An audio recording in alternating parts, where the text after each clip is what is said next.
कितनी amount of protein हमारी body एक वक्त में डाइजेस्ट कर सकती है? इसमें ना दो डिफरेंट चीज़ें हैं। एक हम कहते हैं वर्ड डाइजेस्ट। अब डाइजेस्ट इज समथिंग जो आपके इंटेस्टाइन में से ब्लड में चली गई, सो वो तो आप जितनी भी खाओगे वो जाएगी।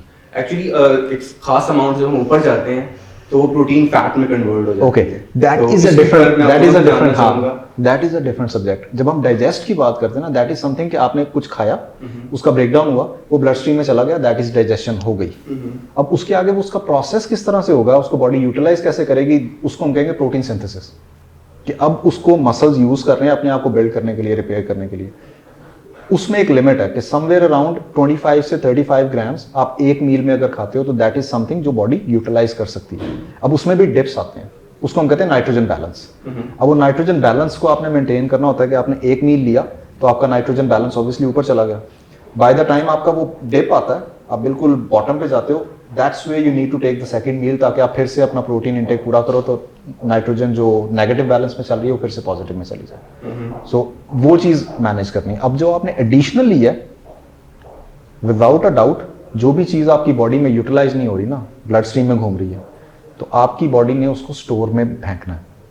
एक सर्टेन अमाउंट टाइम के बाद आपने एडिशनल कार्बोहाइड्रेट्स खाए, आपकी बॉडी क्या करेगी, उसको इंसुलिन उसको बताएगी कि भाई लीवर के पास चले जाओ, वहां से उसको ग्लाइकोजन बना लेगा, मसल के पास चले जाओ, वहां पे ग्लाइकोजन बन गया। अब वो दोनों स्टोर्स पूरे हो गए, रिमेनिंग सारी की सारी उसको वो कन्वर्ट करेगी इनटू फैट, एडिपोज टिश्यूज में गए। परफेक्ट। अब इसमें एक है कि अगर हम नॉर्मल स्टेट में हैं तो हम, जैसा सर ने हमें बताया है कि 25 ग्राम या 30 ग्राम प्रोटीन हमारी बॉडी डाइजेस्ट कर सकती है या एब्जॉर्ब कर सकती है।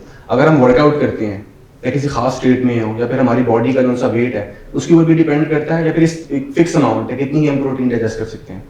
नहीं, इट डिपेंड्स के अगेन फिजिकल एक्टिविटी के ऊपर, because increase of physical activity, especially अगर आप मसल्स का वर्कआउट ज़्यादा कर रहे हैं, if your muscles are working, तो आपकी प्रोटीन इंटेक इंक्रीज होगी, बट एक सर्टेन अमाउंट में। ऐसे नहीं कि आप बहुत ज़्यादा प्रोटीन लें। जैसे कि आजकल बहुत ज़्यादा जिम्स के अंदर जाते हैं तो वो लोग बहुत वे प्रोटीन लेना शुरू करते हैं, जिसके अंदर वो एक की जगह 2 स्कूप्स ले रहे होते हैं, एंड दे डोंट नो कि वो उनको एक सर्टेन अमाउंट ऑफ प्रोटीन चाहिए, क्योंकि बस वो इतनी इनफ होती है। बट विद टाइम उसका इफेक्ट शो होता है। ऐसे नहीं कि आपने जस्ट लिया और वो, it's not like a Panadol, food takes time. ऐसे नहीं आपने गोली खाई 15 मिनट में सर दर्द ठीक हो गई। आपको थोड़ा टाइम देने की जरूरत होती है, आपको कंसिस्टेंसी दिखाने की जरूरत होती है। So the major point is कि आपको प्रोटीन के इंटेक को बैलेंस रखना है।